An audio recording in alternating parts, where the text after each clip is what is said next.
This topic is nothing new for the TF2 community. People have been arguing on what the worst weapons in the game are since long before I even started playing. However, if you haven't noticed, this channel is mostly about TF2 content anymore, so I decided I might as well throw my hat into the infinite void of weapon debate videos and talk about what I personally believe the worst weapons in Team Fortress 2 are. First things first, what is a weapon? It sounds like a dumb question, but there are several items in the game that are inherently bad, but not all of them are weapons exactly. For example, the gas passer on Pyro. It replaces Pyro's secondary weapon slot, yes, but the item's overall use is not really as a weapon. The gas passer itself doesn't do damage, and it's supposed to be used so that your team can get a bit of advantage over the enemy team. So for this video, items like the gas passer I'll be considering utility, and not really a weapon per se.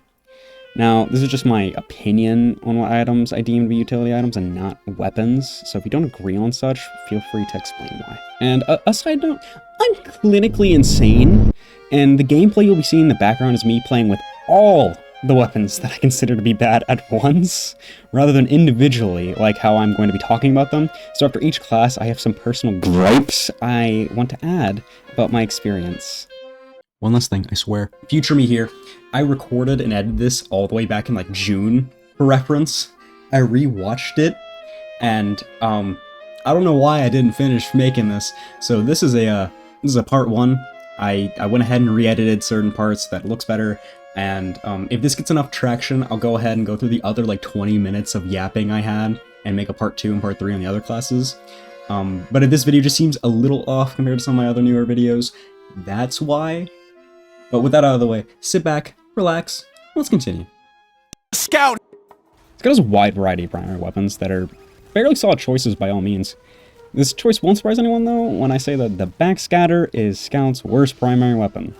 Now it's kind of hard to say this considering that again, all of Scout's weapons are fairly solid options doing exceptionally high damage, and the backscatter is no different. But overall, it's just a worse version of stock, which is 34% reduced clip size, giving you 3 instead of 4 shots. It has worse accuracy, and the only upside is a bit more of a niche benefit that you get occasionally. It's not particularly bad, but out of Scout's primaries, it's arguably the worst. This one was hard, considering the fact that if you watch the first 30 seconds of this video, I went on an entire small tangent on how utility items are not going to be considered weapons for this, which, if you've ever played Scout before, you'll notice that's like half of his secondary options. I mean, Mad Milk gives health back on hit for you and your team, so it's more of a support item, and Bonk and Criticola give you some sort of passive effect while active. So I'm considering both utility, although I could probably hear an argument about the Criticola not being there, but for this, it's being considered utility. So with this, I say very reluctantly that the Flying Guillotine is Scout's worst secondary weapon. The damage on hitting a target's fairly good, doing a solid 50 on a hit and 40 over time via bleed, making a hit do good 90 damage.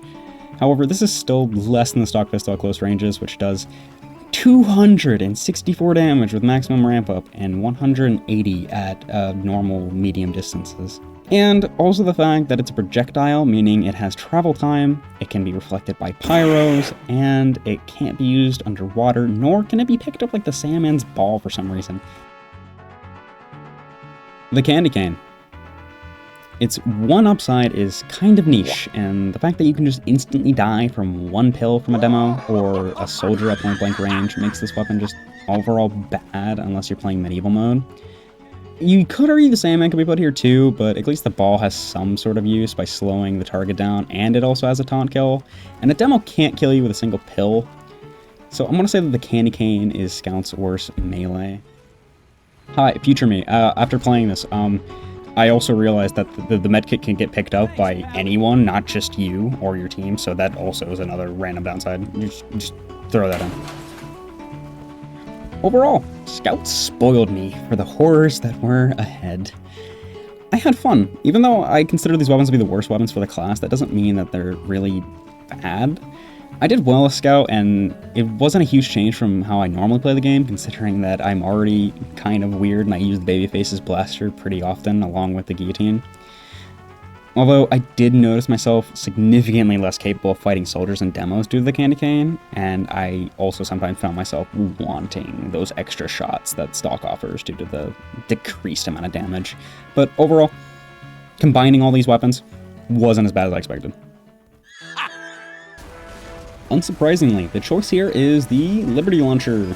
It's basically just a worse version of the direct hit since it moves faster and yeah, it gives an extra rocket, but it just does pitiful damage compared to all of Soldier's primaries. It's like, seriously, just why? This thing just isn't fun for me, and I don't think I need to explain much on why this weapon is just generally a bad choice. Unless you watch Sunsmoke. Okay, again, unsurprisingly, it's just the Bison. I mean, everyone expected it, I know, but it's a bad weapon. Other bigger, better YouTubers have talked way more about this, so just go watch their videos instead. I'm not explaining it. Okay, wow, alright, surprise, everyone, it's the Equalizer. Damage buff isn't really worth it over literally any of its other counterparts. Like, yeah, okay, doing 107 damage at 1 HP is cool and all, but I also have this giant rocket launcher that does the same exact thing, has splash damage, and doesn't require me to be literally up in the face of my enemy who's about to easily kill me because I'm running at them at 1 HP like this is a game of Minecraft.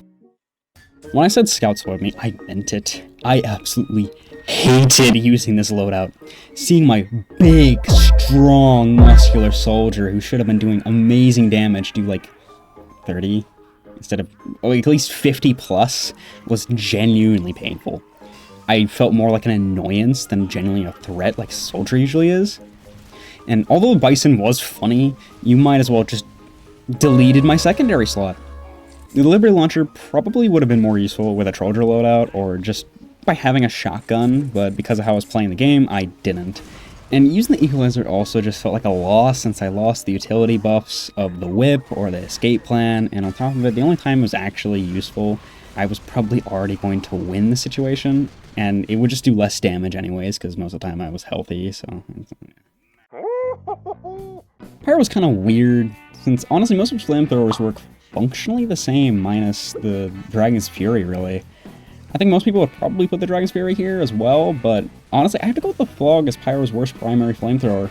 Dragon's Fury does insane damage if you get consistent hits since it mini-crits burning targets and allows you to reliably deal with heavies, and you can still air blast. And yeah, getting guaranteed crits is fantastic as Pyro, don't get me wrong.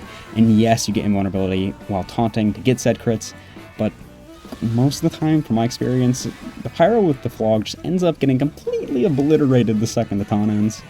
Also, its downside of 0 air blast made me wish that I'd let the intrusive thoughts win. The amount of times I wanted to reflect a projectile, push an enemy, or just extinguish a teammate was painful, and there's definitely a reason why this item is the poster boy for WM1. The Reserve Shooter. And I know this one will probably be argued by the 2 Pyros that still use it, but I have to say the Reserve Shooter on Pyro, since due to the Jungle Inferno update removed it being able to mini-crit targets air blasted by Pyro, I see this more or less as just a worse shotgun. I mean, it has 4 shots instead of 6, and yeah, it swaps faster, but then you just have objectively better Reserve Shooter. Not to mention, in the few hours I was playing with the loadout, I only got like 1, maybe 2-ish clips, I think, of me actually killing somebody with its upside, so for Pyro, I have to put the Reserve Shooter. Sherman Volcano Fragment. Seriously, what did you expect? Using all these items together wasn't actually as terrible as I thought it was going to be. I got some good moments playing with the Flog, and the Reserve Shooter is still a shotgun, which in general, just about any shotgun in your face is a pretty good weapon to have. So yeah, that's what I think the worst weapons for the offensive classes in Team Fortress 2 are. And if you like this video and you want to see me get to the other classes, or just videos similar to this, then you know what to do. I hope you enjoyed, and bye.